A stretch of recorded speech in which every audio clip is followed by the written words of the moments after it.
최적의 휴양지입니다. 무더위에 지친 우리의 육신, 우리의 영혼이 예배를 통해서 쉼을 얻고 재충전을 받기 때문입니다. 이 시간 영과 진리로 예배하는 자마다 한 사람이 찾으시는 한 사람, 또 한 사람으로 세워지는 역사가 있기를 바랍니다.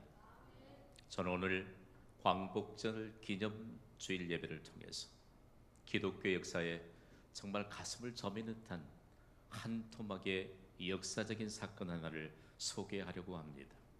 1945년 제2차 세계대전을 마친 이후에 이웃나라 중국에서는 마오쩌둥이라고 하는 지도자가 정권을 잡습니다. 그는 중화인민공화국을 수립하면서 가장 먼저 했던 일이 있습니다. 중국 안에 있는 기독교를 무진장한 무력을 통해서 가압하면서 탄압하는 것으로 그의 정권을 잡은 첫 출발의 깃발을 그렇게 들었습니다. 선교사들의 보고에 의하면요, 얼마나 가혹하게 핍박했는지 모릅니다.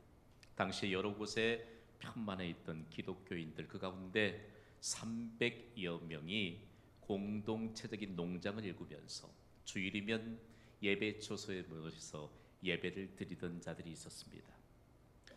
계속적으로 예배를 드리는데 하루는 공산당원들이 찾아와서 이런 경고를 하고 갑니다. 계속해서 금지된 예배를 드린다면 매주일 한 사람씩 총살을 하겠다. 마오쩌둥이 기독교를 탄압하면서 주일에 예배드리는 모든 것을 다 금지시켰기 때문이거든요. 여러분, 이 경고의 메시지를 받은 농장에 있는 300명의 기독교인들은 과연 어떤 반응을 나타냈을까요? 오늘 우리에게 주일에 예배하면 총살을 하겠다라고 하는 이런 경고의 메시지를 받는다면 우리는 어떻게 반응하게 될까요? 계속해서 주일이 되었습니다. 이 농장에 있던 300명의 그리스도인들은 변함없이 하나님을 향해 주일이면 생명을 걸고 예배를 드렸습니다.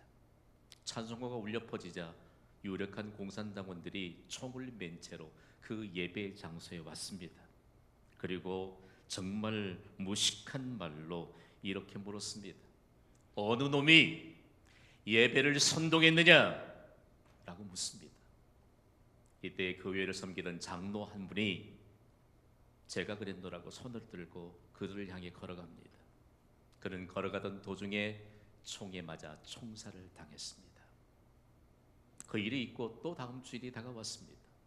그래도 그 동장에 있던 그리스도인들은 주일이 되면 예배를 멈추지 않았습니다.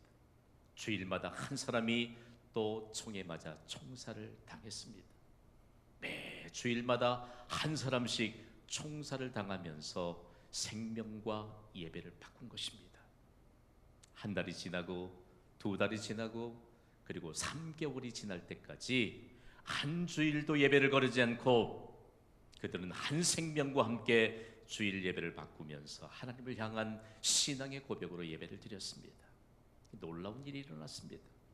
3개월이 지난 이후에 더 이상 공산당원들은 총을 메고 예배 장소를 찾아오지 않았습니다. 그들은 더 이상 하나님을 향한 신앙 고백, 예배를 통하여 그들이 생명을 건 신앙 고백을 하고 있는 예배를 더 이상 비웃을 수가 없었습니다. 3개월이 지나는 동안 한 사람씩 예배 시간에 총살을 하면서 그들은 그들의 신앙 고백이 담긴 예배를 비웃었습니다.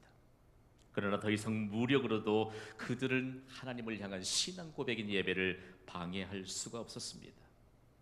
여러분, 지금 중국 땅은 어떻습니까? 비공식적으로 전 세계 나라 가운데 가장 많은 사람들이 예배를 드리고 있지 않습니까? 오늘 예배를 드리는 여러분, 우리가 하나님께 드리는 예배를 통하여 우리의 생명이 담긴 신앙 고백이 있습니까? 만일 우리의 예배가 거칠애적인 예배랄지, 예수 그리스도께서 우리의 생명을 구원하시기 위해서 십자가에서 그 고귀한 생명을 희생한 대가로 우리가 구원을 받고 하나님의 자녀가 되어 예배자로 살고 있는데 우리의 예배에 생명을 건 신앙 고백이 없다면 이 예배를 하나님이 받으실까요? 우리가 하나님께 드리는 예배, 그 누구도 비웃을 수 없고 막을 수 없는 강력한 하나님의 역사심이 나타난다는 사실도 우리는 잊고 지내는 것 아닐까요? 오늘 광복절 기념주일 예배를 드리면서 하나님이 우리 한 사람 한 사람을 통해서 말씀합니다. 성경은 인류의 역사상 가장 뚜렷한 하나님의 증거를 기록하고 있습니다. 한 사람으로 인해서 나라가 흥하기도 하고요, 한 사람으로 인해서 나라가 망하기도 합니다. 그러면서 하나님이 우리에게 오늘 하나님 앞에 선 우리가 과연 어떤 증거를 갖게 할 것인가를 오늘 본문을 통해서 말씀하시면서 이 중대한 사실들을 우리에게 보여주십니다. 우리의 예배를 받으시는 분이 하나님이십니다. 하나님은 누구이십니까? 하나님은 인류 역사의 주관자이십니다. 하나님은 한 나라의 주관자이십니다. 하나님은 그 어떤 나라 한 백성 한 사람 한 사람도 주관하시지 않는 사람이 한 사람도 없습니다. 다만 하나님이 누구인가를 알지 못한 채 살아가는 사람들이 많습니다. 하나님은 온 땅을 창조하시고 우리를 하나님 닮은 존재로 만드셨습니다. 그리고 이 땅에 하나님의 시간표를 따라 보내셨습니다. 이 사실을 통해서 오늘 본문은 역사의 주관자가 바로 하나님이신 것을 말씀합니다. 오늘 본문 1절과 2절은 우리가 일평생 살아가면서 마음에 새겨야 될 하나님의 말씀이요, 그리고 하나님이 우리를 선택하셨다는 사실들을 가르쳐주고 있습니다.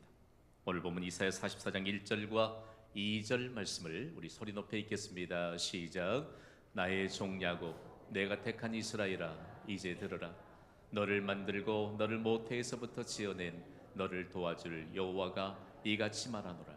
나의 종 야곱, 내가 택한 여수로나 두려워하지 말라. 아멘. 오늘 말씀에는요, 어느 나라도 어느 민족도 그 어떤 한 사람도 예외가 없습니다.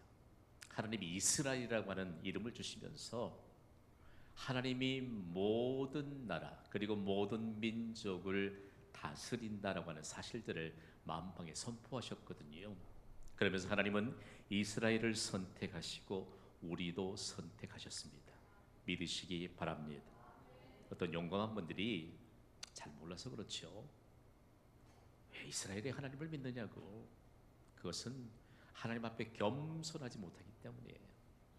하나님의 선택을 우리가 안다면, 오늘날 하나님의 선택을 받은 하나님의 백성인 것을 안다면, 오늘 하나님이 이렇게 말씀하시면서 우리 개개인에 대해서 선택하셨다고 말씀하세요.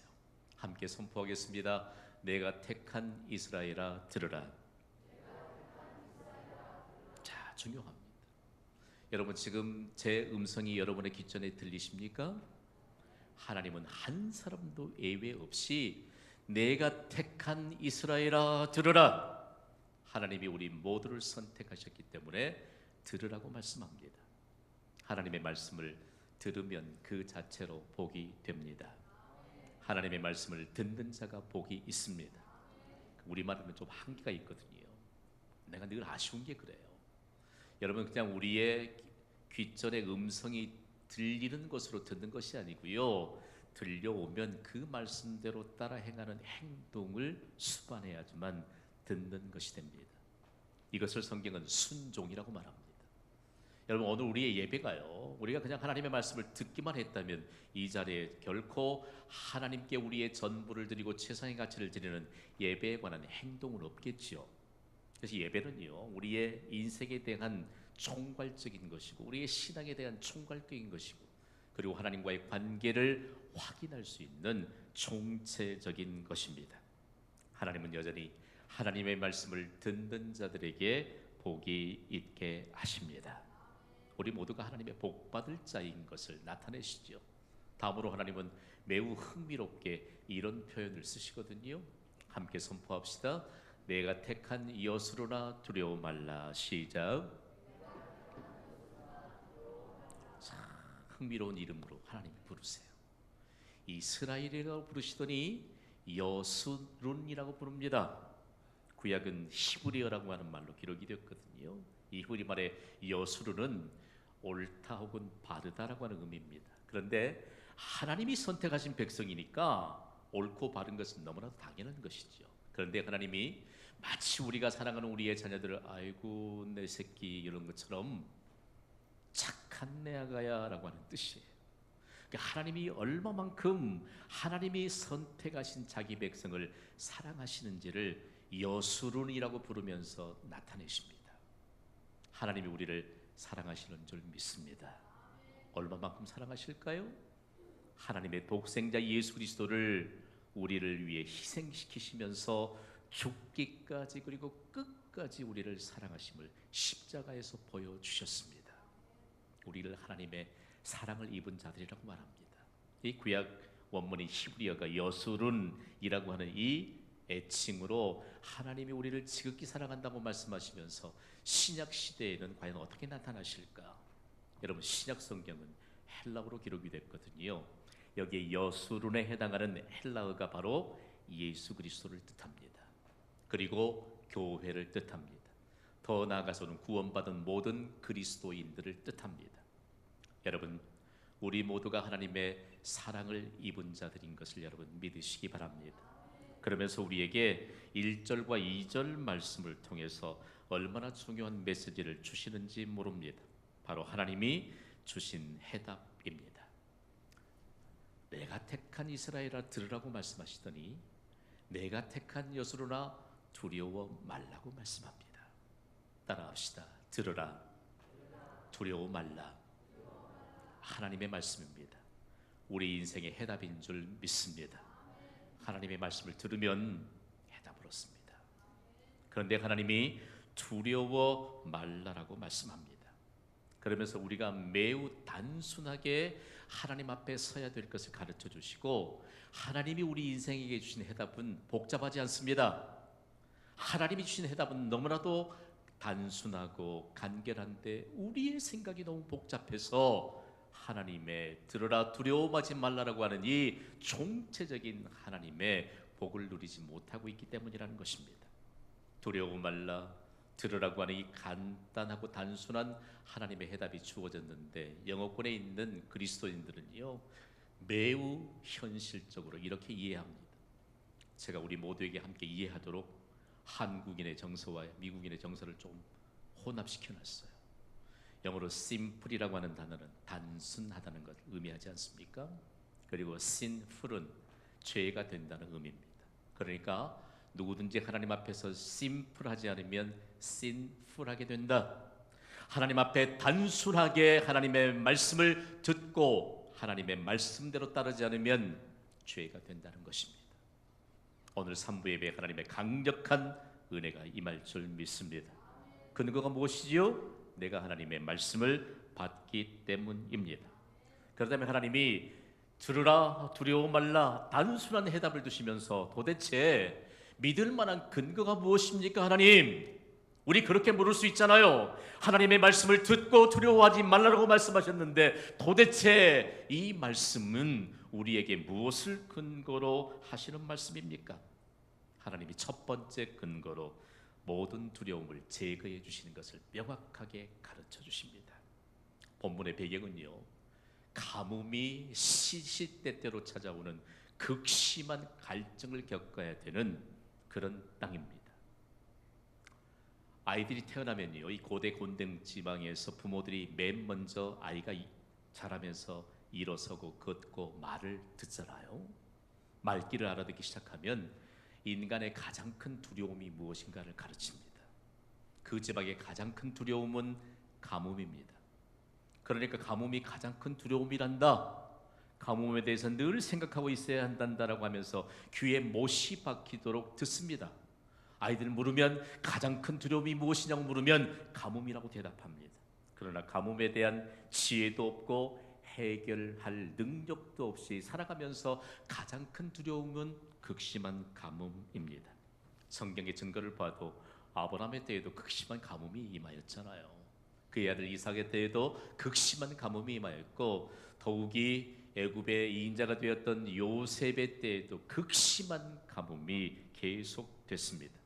이런 배경을 두고 오늘 본문 3절에 하나님은 두려움을 제거하시는 분이신 것을 이런 약속을 통해서 말씀합니다. 함께 읽겠습니다. 시작. 나는 목마른 자에게 물을 주며 마른 땅에 시내가 흐르게 하며. 아멘. 가뭄이 극심하게 몰려오는 그 땅에 하나님이 그 마음의 가장 큰 두려움을 제거해 주시는 약속의 말씀을 주십니다. 오늘 이 예배 우리를 두렵게 하는 두려움은 무엇입니까? 하나님이 우리의 두려움을 제거해 주실 것을 믿으시면 아멘 하시기 바랍니다. 중요합니다. 가뭄이 있어서 정말 요즘 같으면요, 저도 농촌 출신이잖아요. 광주광역시에 사는 시민들은 물 부족 모르고 살지요. 그냥 수도꼭지 틀면 물 콸콸 쏟아지고요. 여러분 오늘 뭐 샤워할 물이 없어서 그냥 오신 분이 계세요? 뉴스를 봐요. 논바닥이 쩍쩍 갈라지면서 그 갈라진 틈으로 손이 들어가는데 저는 가슴이 미어지는 것 같아요. 다른 나라 얘기 아닙니다. 우리나라의 얘기입니다. 더욱이 극심한 가뭄을 겪고 있는 도서지방에는요, 마실 물조차가 없어서 생수를 공급하고 빨래는 엄두도 내지 못하는 그런 현실을 보잖아요. 여러분, 이런 상황 가운데서 우리는 얼마만큼 이 예배에 나오면서 감사함으로 나왔을까? 이보다도 훨씬 더 극심한 가뭄이 그들에게 가장 두려움을 주는 두려움일진데, 오늘 예배를 드리는 우리에게 있어서 진정한 두려움은 무엇인가? 여러분 묻습니다. 우리가 가진 두려움보다 하나님은 더 큰 분이심을 믿습니까? 지금 극심한 이 가뭄이 두려움인 것을 그대로 가슴에 품고 사는 그들을 향해 나의 택한 이스라엘아 들으라, 나의 택한 요술으나 두려워 말라라고 말씀합니다. 나는 목마른 자에게 물을 주며 마른 땅에 시내가 흐르게 하는 전능자라고 말씀합니다. 오늘 이 말씀을 받는 자들마다 모든 두려움을 제거해 주시는 하나님의 능력이 임하기를 축복합니다. 다음으로는 하나님이 이스라엘 백성들을 향해 믿음으로 하나님의 말씀을 듣고 따라야 할 이 근거를 도대체 무엇에 두고 있을까? 하나님은 생명의 복을 주시기 때문입니다. 오늘 보면 3절 말씀 후반부를 함께 읽습니다. 시작. 나의 영을 내 자손에게, 나의 복을 내 후손에게 부어주리니. 아멘. 여러분 정말 하나님의 말씀 잘 들으셔야 해요. 우리 자손이 잘 되고 복 받기를 원하십니까? 중요합니다. 똑같은 말이에요. 하나님이 말씀하세요. 나의 영을 내 자손에게, 나의 복을 내 후손에게 부어주리니. 아멘. 똑같은 말입니다. 나의 영과 나의 복은 동일한 의미인 것이죠. 하나님이 반복적으로 이처럼 강조하고 있습니다. 하나님이 말씀하신 생명의 복은 무엇일까요? 다름 아닌 물질적인 복과 그리고 윤리적인 복과 영적 차원에서 경험할 수 있는 복을 말합니다. 하나님이 복 주심을 믿으시면 아멘 하시기 바랍니다. 근데 이 복을 약속을 받았지만 우리가 믿음을 통해서만 누린다는 사실, 여러분 잊고 살고 있지는 않습니까? 오늘 이 예배 우리에게 복을 누리도록 예배로 우리를 부르셨습니다. 믿음이 없으면 하나님이 생명의 복에 대해서 약속하시지만 이 복을 누릴 수 없는 것이죠. 그러면서 오늘 본문은 이사야 선지자를 통해서 강력하게 하나님이 말씀합니다. 하나님의 복을 받을 자는 누구인가라고 묻습니다. 오늘 본문 5절에 하나님은 이렇게 말씀하세요. 우리 힘있게 읽습니다. 시작. 한 사람은 이르기를 나는 여호와께 속하였다 할 것이며, 또 한 사람은 야곱의 이름으로 자기를 부를 것이며, 또 다른 사람은 자기가 여호와께 속하였음을 그의 손으로 기록하고 이스라엘의 이름으로 존귀히 여김을 받으리라. 아멘. 하나님의 말씀을 듣고 반응하는 자들을 주목해 보시기 바랍니다. 내가 택한 이스라엘아 들으라, 내가 택한 여수르라 두려워 말라라고 말씀하셨는데, 과연 이 말씀을 듣는 자들이 어떻게 반응하고 있지요? 이들이 신앙 고백으로 하나님 앞에 반응하고 있습니다. 여러분, 이 말씀이 선포된 때에 남왕국 유다의 정황을 아는 것이 중요합니다. 하나님의 선택된 이스라엘이 북왕국 이스라엘과 남왕국 유다로 나누어지잖아요. 그런데 북왕국 이스라엘이 맨 먼저 입술로는 하나님을 존경하고 찾긴 합니다. 그런데 마음으로는 멀어져 갑니다. 그래서 하나님이 당대의 가장 강대국으로 아수르 제국을 등장시키더니 아수르 제국을 그들에게 침략하도록 허락하십니다. 비참한 일이죠. 여러분, 역사상 등장하는 아수르 제국, 아시리아 제국 여러분 기억하시지요? 아수르 제국은요, 외국인들에 대해서 얼마나 악랄한 정책을 썼는지 모릅니다. 그들의 역사를 보면요, 그들이 정복한 나라는 무조건 민족 말살 정책을 썼습니다. 그들의 악행을 보면요, 임산부들의 배를 가르고 그 안에 있는 아이를 죽였거든요. 산 사람을 통째로 사람의 가죽을 벗기는 이런 악행을 마다하지 않고 서슴없이 행했습니다. 차마 입에 담지 못할 민족 말살 정책, 그리고 침략을 당한 민족의 수모를 안겨줬거든요. 우리는 지난 36년 동안 일제강점기에 민족 말살 정책을 폈던 이웃나라 일본에게 국토와 그리고 여러분 주권을 빼앗겼던 거 여러분 아십니까? 인류 역사에 등장했던 아수르 제국과 일본 제국은 그 악랄한 행위가 똑같습니다. 이런 상황을 보면서도 남왕국 유다 백성이 깨닫지 못합니다. 하나님 앞에 회개하지도 않습니다. 여전히 입술로는 하나님을 찾지만 마음으로는 하나님을 존경하지도 않습니다. 한 가지, 그들의 수도인 예루살렘에는 하나님의 성전이 있다나요? 하나님의 성전이 하나님과 멀어져도 지켜줄 것으로 오해하면서 그들은 결단코 깨닫지 못한 이때에 하나님이 이사야 선지자를 통해서 말씀합니다. 이미 남왕국 유다도 다 기울 대로 기울었습니다. 누가 믿음으로 살려고 하면 에이 무슨 믿음은 믿음, 적당히 세상을 즐기면서 살아가고, 그리고 정말 하나님 앞에 생명을 건 신앙 고백으로 나가기도 하면 갖은 불이익과 고통을 안겨줄 수밖에 없는 이런 정황 속에서 한 사람이 신앙 고백을 합니다. 또 다른 한 사람이 신앙 고백을 합니다. 또 다른 한 사람도 신앙 고백을 합니다. 나는 여호와께 속하였다. 나는 야곱의 이름으로 하나님을 부른다. 하나님의 백성인 것을 야곱의 이름으로 증명하는 이런 신앙 고백이 나타납니다. 여러분, 성경에 기록된 야곱이라고 하는 이름은요, 여러분 하나님과 씨름해서 하나님의 응답을 받아냈던 기도의 대표적인 사람입니다. 하나님께서 밤을 새워 야곱과 씨름했던 그것은 기도였습니다. 결국은 하나님, 여기서 내게 응답해 주시지 않으면 내가 하나님을 놓지 않겠다고 하는 이 귀중한 고백을 했던 야곱에게 하나님이 응답하시면서 이름을 바꿔주세요.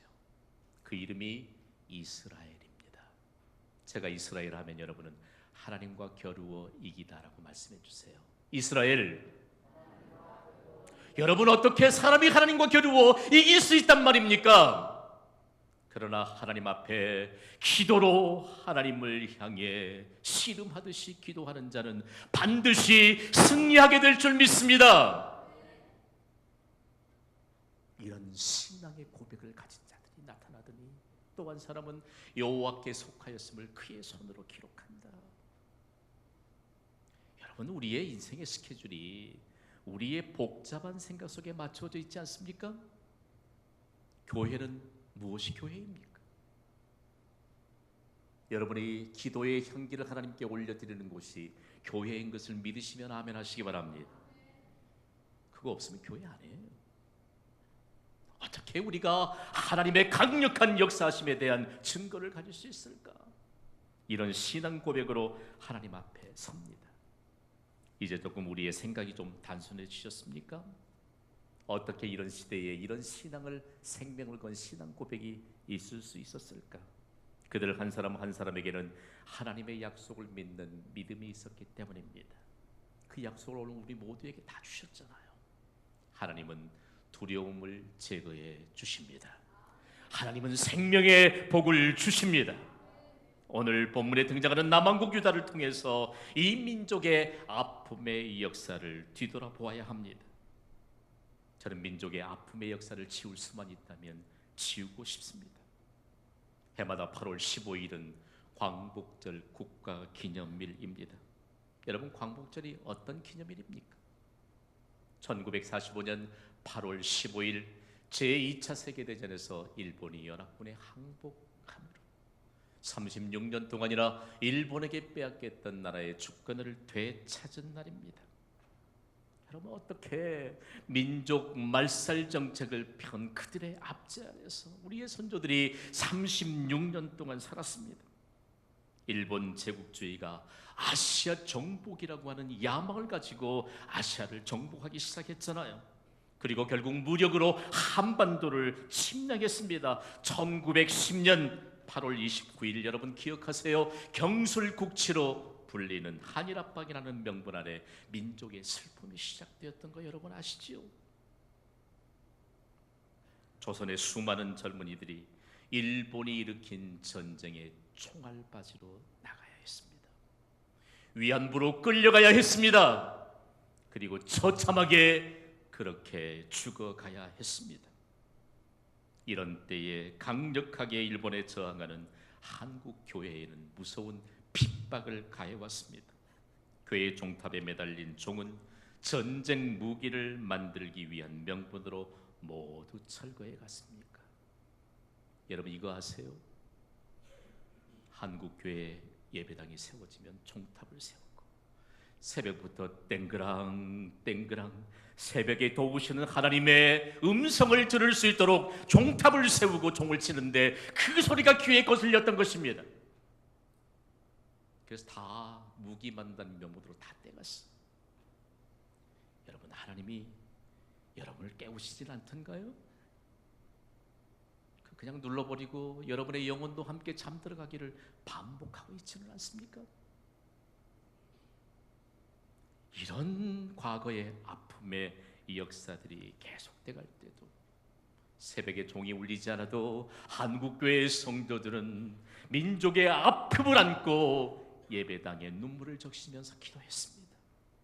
오늘 우리가 편안한 좌석에서 시원한 바람이 쏟아지는 예배 센터에서 예배를 드릴 수 있는 것은 아픔의 때에도 하나님 앞에 믿음을 굴복하지 않고 생명을 건 신앙 고백으로 하나님 앞에 섰기 때문입니다. 우리의 후손들이 하나님의 영화로운 복을 누리기를 간절히 소망합니다. 돈으로 가능할까요? 천만에요. 절대 주관자이신 하나님을 향한 믿음을 물려주지 않으면 더 이상 우리나라에도 소망이 없습니다. 1943년 9월부터는 주일밤 집회와 수예배를 완전히 금하고 말았습니다. 저는 이 역사를 연구하다 보면요, 여러분, 우리 인생에 수요예배가 있기는 합니까? 생각해 보세요. 그렇지만 예배를 금지시켜도 그 예배 시간을 기억하고 우리가 다시 예배를 회복할 수 있는 신앙의 유산을 물려주었잖아요. 더욱이 한국인들의 정신을 통합하기 위해서 일본 제국은 신사참배를 강요했지 않습니까? 신사참배가 무엇입니까? 신도라는 국가종교, 즉 일본 천황을 살아있는 신 하나님으로 경배하는 종교의식이 신사참배입니다. 일본은 하나님 앞에 너무나도 무서운 죄를 범했습니다. 당시 한국교회 예배 역사를 보면요, 우습지도 않아요. 말씀이 선포되는 강대성보다 훨씬 더 높은 곳에 신주단지를 모셔놓고 먼저 일본 천황을 향해 엎드려 절한 다음에 그리고 예배 시작했거든요. 그러면서 신사참배에 반대한 사람들은 줄줄이 감옥에 끌려갔습니다. 그리고 감옥에서 고귀한 생명을 다 주님 앞에 바쳤습니다. 그러다가 해방을 맞이해서 신사참배를 반대했던 성도들이 소위 감옥에서 나오는 걸 추록이라고 했는데 추록 성도들이 모여서 교단 하나를 만들었습니다. 고신교단입니다. 우리가 섬기는 경신교회는 고신교단에 속해 있습니다. 여러분, 목사가 죽어도 강단에 엎드려서 죽어야 되지 않겠습니까? 이 시대에 예수 그리스도의 고귀한 희생으로 우리가 구원받고 믿음을 가졌는데, 우리 하나님 앞에 생명을 건 신앙 고백을 가져야 하지 않겠습니까? 신사참배에 일제히 반대했던 수많은 사람들, 그리고 기독교 학교들이 신사참배를 거부하면서 폐교되기 시작했습니다. 전국에 말할 수 없는 수많은 기독교 학교들, 가까이에서는 광주의 숭일과 수피아가 폐교되었고, 그리고 목포에서는 정명과 영흥이 차례로 폐교됐습니다. 얼마나 비참한 아픔의 역사가 있는지 모릅니다. 그럼에도 불구하고 일제에 저항해서 결코 신앙의 무릎을 꿇지 않았습니다. 일제강점기 이전에 한국교회의 정향을 살펴볼까요? 어쩌다 민족이 이런 치욕을 겪게 됐을까? 이 나라에는 1907년 평양 대부흥이 일어났지 않았습니까? 1907년 1월 14일과 15일에 동방의 예루살렘으로 평양이 불릴 만큼 대부흥의 역사가 일어났습니다. 이때 전국으로 부흥의 불길이 번지면서 국민운동이 일어났습니다. 오해하지 마세요. 믿는 자들과 믿지 않는 자들이 총괄적으로 국민운동을 일으켰던 결과를 여러분과 나누고 싶어요. 먼저 평양 대부흥운동으로 인해서 교육열이 높아지기 시작했습니다. 금년과 금주운동이 전국으로 확산되었습니다. 여러분, 오늘 한국교회의 부흥을 위해서라면 그리스도인들이 술자리에만 앉지 않으면 됩니다. 다음으로는 우상숭배 퇴치와 여성의 인권을 높이게 됐습니다. 국민 개인의 각성이 일어나 기적의 역사가 일어났습니다. 기독교 학교 설립이 전국으로 확산되기 시작했습니다. 그런데 이 은혜가 오래 가지 못했습니다. 도대체 이유가 무엇일까? 주님이 찾으시는 한 사람, 또 한 사람이 점점점 줄어지게 될 때, 생명을 건 신앙 고백을 잃어버린 한국교회는 결국은 신사참배를 총회라고 하는 이 거대한 하나님의 권위가 있어야 할 총회를 통해서 신사참배를 결의하고 말았습니다.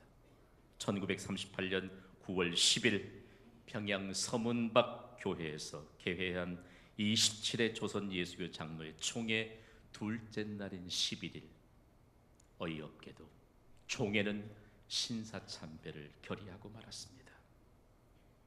뒤이어서 한국 교회에 관한 그런 아주 수모를 겪을 만한, 좀 더 역사를 연구해 보았더니 이미 이에 앞서서 감리교와 성결교단도 다 신사참배를 결의했더라고요. 올해로 한국교회가 신사참배를 결의한 지 80주년이 되는 해입니다. 수치스러운 한국교회의 신사참배에 대한 회개의 물꼬를 튼 것은 1992년 종교계의 노벨상으로 불리는 템플턴상을 수상했던 한경직 목사로부터입니다. 한경직 목사님은 수상소감 대신에 회개의 고백을 했습니다. 나는 신사참배를 한 죄인입니다.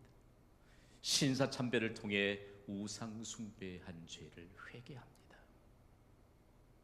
수상소감이 아닌 회개의 고백으로 한국교회가 이런 수치에 대한 결의들을 다시 회개할 수 있는 물꼬를 튼 것입니다. 이 시대를 사는 우리 역시 하나님의 말씀을 떠났던 민족의 과거의 아픔의 역사를 다시는 이 땅에 펼쳐지지 못하도록 생명의 신앙 고백을 가져야 할 줄 믿습니다.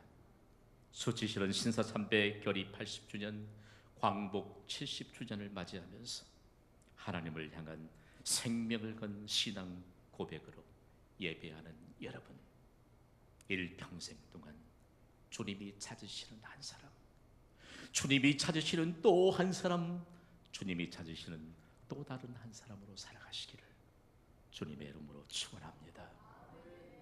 이 시간 우리가 받은 말씀을 찬양으로 하나님 앞에 올려드리겠습니다.